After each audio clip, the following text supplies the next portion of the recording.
Helo, a chroeso I Pennod arbennig iawn o Llofruddiaith, lle bydda I yn gofyn y cwestiwn mawr sydd ar wefusau pawb. Na, dim a yw Duw yn bodoli, neu shwt yn y byd gath y gyfres hon I chomisiynu, ond beth I chi'n galw'ch pidyn a'ch gwaen. Yn bersonol, enw fy ngwialen I yw Joe Allen. Pam? Wel, mae'n eitha bach, ond mae digon o stamina dy fe I gadw I fynd am 90 munud. Oh yeah, mae'n definitely wir.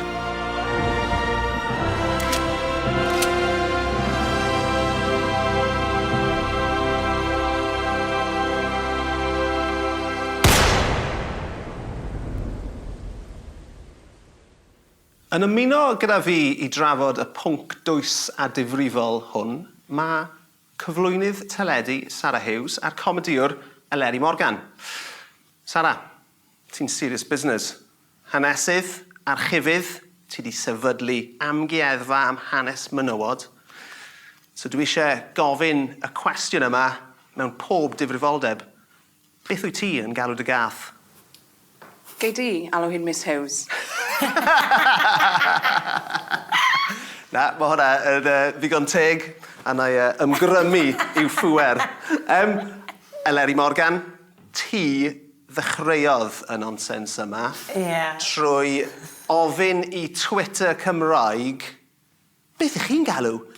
Eich fannies, blind slice dicks. Impression anhygoel, ia.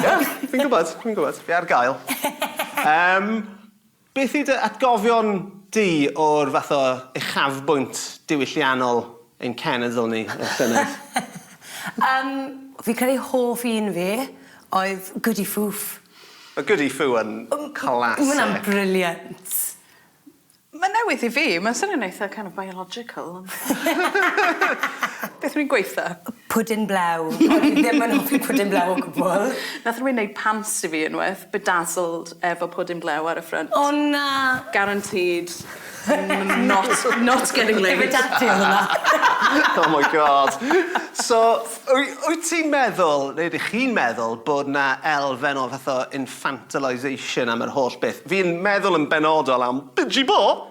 Nes I dyfu lan yn dyfydd y gair Bidgy Bo, raised by gogs, so nath o ddigwydd. Ond, dwi'n gwybod, ni falle ddim yn gallu cael sgwrs ddifrifol am y stwff ma, ond mae'n lot mwy ffynnu defnyddio'r geiriau eraill. Ie, fi credu bod fe'n bach o hwyl. Maen nhw'n hilarious. Mae Bidgy Bo's a Ffwmsens yn hilarious. So, Eleri, fi wedi gofyn y cwestiwn I Sarah. Ie. Beth wyt ti'n galw dy gotchan? Siop bach. Siop bach? Be ti'n gwerthu? Wel, siop bach, siop mawr. O'n i'n meddwl oedd pawb... Oedd hwnna jyst fel nickname oedd pawb yn defnyddio, na apparently na. Na? Sa'n cofio pwy nath galw... Falle, dim fel cariad gyntaf fi. Sa'n cofio pwy nath galw fe siop bach, siop mawr, ond dyna beth... Fel siop o gornel, Tesco mawr. Mwy o ddewis. Happy shopper. Ni'n mynd I chwarae gêm fach nawr, a dwi wedi cofrestru'r hawlfraint, Goody Foo, fi mabinobion. Yr unig beth sy'n eisiau chi wneud yw dyfalu beth yw beth, os mae hynny'n bosib. Nw'n I ddechrau, gyda un o fy ffefrynnau I, caledfwlch. O, mae'n swnio fel rhywbeth bydd y dyn yn gael ei wili ei hun. Ie. Na. Mae'n wili. Mae hwnna actually wedi dod o fy nofel gyntaf. Mae gen i'n arall, fi'n hoffi rhain hefyd. Sir Wynfa Plwmsan. Wel, mae plums yn swnio'n... Ie, fel ceilliau. Ceilliau.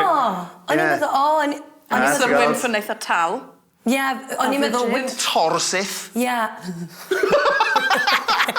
Ti weid. Bron a neud ti gyfogi fyna. So ie, fi'n meddwl taw Sir Wynfa yw'r Willy a Plwmsan yw'r... Plwmsan. Ie. Oce. Ni wedi siarad am siop fach. A ni wedi... Beth, maen nhw'n disgusting. Y faneg goch. O, nawr, come on. Yn llythrenol gweld y geiniog yn disgyn fyna. Ie. Sa'n gwybod os ni'n gallu symud heibio'r pwynt yma ferched. Ie. Newn ni ddod â popeth I glo fyna, fi'n meddwl. Ar y nodyn drisg. Ar y nodyn. Gwarthus yna. Dyna ni felly, newyddiaduriaeth cignoeth sydd ddim yn ofni gofyn y cwestiynau mawr. Diolch i Sara ac Eleri am gadw cwmni i fi a Joe Allen heddiw. Cyn bod ni'n mynd, cofiwch ofalu ar ôl eich menig coch a chyfleidio caledfwlch ar bob cyfle posib.